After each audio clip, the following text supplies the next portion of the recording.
Today I will show you how to create dispersion effect in Photoshop.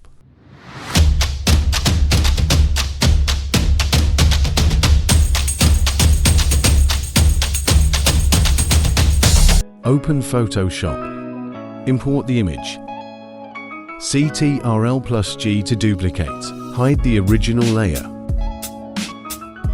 Go to Filter tab. Click on Liquify option. Liquify box will appear. Drag the part of the image on which you want to create dispersion effect. Click on OK button. Hold Alt and click on Mask. Take a brush tool. Choose the coal spatter brushes just like I did. Choose the size accordingly. Hover the brush over the image. Foreground and background color needs to be white. Your dispersion effect is ready now.